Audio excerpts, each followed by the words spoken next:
Hello नमस्कार दोस्तों, good evening सभी को। राधे राधे। कैसे हैं आप सभी? उम्मीद करता हूँ आप सभी बहुत बेहतर होंगे और बहुत अच्छा रिवीज़न, बहुत अच्छी तैयारी आपकी चल रही होगी। बस कुछ दिन शेष हैं एग्ज़ाम में। आपको बहुत ही धैर्य के साथ, बहुत ही लगन के साथ अपनी तैयारी करते रहना है। कुछ ही दिन बचे हैं। सबसे बड़ी चीज़, इस समय हम डिस्ट्रैक्ट हो जाते हैं।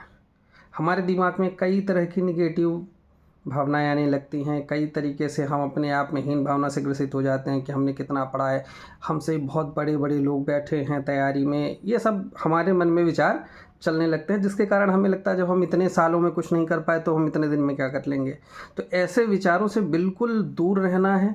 हमें बिल्कुल भी ये सब नहीं सोचना है कि कितने लोग पढ़ने वाले हैं, कितने लोगों ने फॉर्म भरा है, टेस्ट सीरीज़ में 125 में 125 लोगों के आ रहे हैं। हमें ये सब बिल्कुल भी नहीं देखना है। हमें मेहनत करनी है अपने ऊपर, हमें मेहनत करनी है अपनी कमियों के ऊपर। ये बात ध्यान रहे। सबसे बड़ी बात ये है कि आज के समय में, खासकर पीजीटी का जब से एग्ज़ाम हुआ है तब से एक चलन बन गया है कि नए प्रश्न घुमा के प्रश्न पूछे जाएं, घुमा के प्रश्न पूछे जाएं। ऐसे प्रश्नों को आप तैयार करने में लगे हुए हैं। अरे आपसे पूछा जा रहा है वह कौन सी गुफा है जिसमें चैत्य और विहार गुफाएं हैं और वह गुफा केवल बौद्ध धर्म से संबंधित है। अब आपको लग रहा है ये बहुत अच्छा प्रश्न आ गया, इसका तो अजंता होगा। आज तक तो जनता से ऐसा प्रश्न बना ही नहीं। अरे आपका कॉन्सेप्ट क्लियर है, ऐसे प्रश्न आप कर लोगे। आप प्रश्न जो घुमा के पूछ रहा है उसके चक्कर में मत पड़ो। अजंता महाराष्ट्र में है, बाघ मध्य प्रदेश में है, वो कितना भी घुमा के पूछे आप कर लेंगे।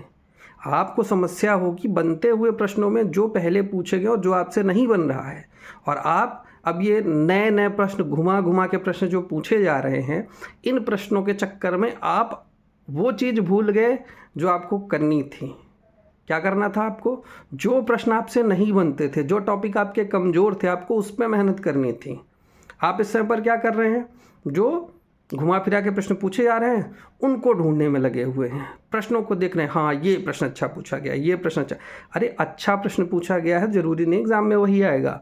एग्ज़ाम में आएगा सिलेबस से। सिलेबस आपका कितना तैयार है, आपको सिलेबस पर फोकस रखना है, नए प्रश्नों पर नहीं। जो सिलेबस में है नहीं वो थोड़ी आएगा। अगर प्रागैतिहासिक काल आपके सिलेबस में है, सिंधु घाटी सभ्यता आपके सिलेबस में है, दक्कनी शैली है, राजस्थानी शैली है, कलाकार हैं, तो आपको उससे तैयार करना चाहिए कंटेंट। नए के पीछे मत भागिए। मेरा आप सभी से रिक्वेस्ट है कि आपने इतनी मेहनत की है, लास्ट समय आप डिस्ट्रैक्ट मत होइए। आप नए प्रश्नों के चक्कर में मत भागिए। आप प्रश्न को घुमा के पूछ रहा है तो कैसे घुमा के पूछेगा इसके चक्कर में मत रहिए। इतने समझदार आप हो, आप 6-7 के बच्चे नहीं हो कि आपको घुमा के प्रश्न पूछेगा और आप कर नहीं पाएंगे। सब जो पेपर दे रहे हैं सबकी उम्र 21 साल से ज़्यादा ही होगी, लगभग 25 साल 28 साल, मैक्सिमम की तो बात ही छोड़ो, लेकिन कम से कम 21 साल से ऊपर के ही लोग होंगे जो ये फॉर्म भरे हुए हैं। तो इतने मैच्योर हैं कि प्रश्न घुमाएगा तो कर लेंगे, अगर उनसे प्रश्न आता है तो। नहीं आता है तो दिक्कत होगी। आप कोशिश करिए, अपने सिलेबस पर फोकस करिए। जो टॉपिक आपसे नहीं बनते, अभी भी समय है, 8-9 दिन जो भी आपके पास समय बचा हुआ है, आप उन टॉपिक पर मेहनत कीजिए जो आपसे नहीं बन रहा है। नए प्रश्न घुमा के प्रश्न पूछे जा रहे हैं उनको मत देखिए, आप जो नहीं बन रहे हैं उस पर काम करिए ना। ठीक है, तो बस मैं यही चाहता हूँ, जो आपने मेहनत की इतने महीनों से, इतने सालों से, वो लास्ट समय पर आकर के सबके साथ होता है। केवल आप नहीं हैं, मैं हूँ, सभी हैं। सबके दिमाग में यही सब चीज़ें चलने लगती हैं कि यार एक से धुरंधर बैठे हैं, 125 में 125 ला रहे हैं, और ऐसे भी लोग हैं जो खुद पढ़ा रहे थे वो भी पेपर देंगे। तो हमारे दिमाग में बहुत सारी ऐसे नेगेटिव, सीट बहुत कम हैं, इस तरीके के नेगेटिव ख्याल बहुत सारे आने लगते हैं। लेकिन हमें ये एग्ज़ाम किस चीज़ का है? आपके धैर्य का, आपके नॉलेज का।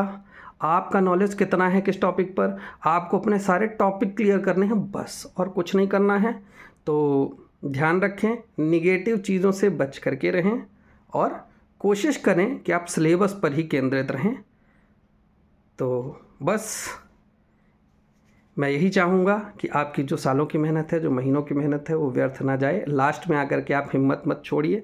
आपने बहुत मेहनत की है और आपके संघर्षों का जो फल है वो बहुत ही शानदार तरीके से आपको मिलेगा। और जितनी भी मेहनत कर रहे हैं ये सारी चीज़ें उसके पीछे छोटी हो जाएंगी जिस दिन आपका रिज़ल्ट आएगा। धन्यवाद।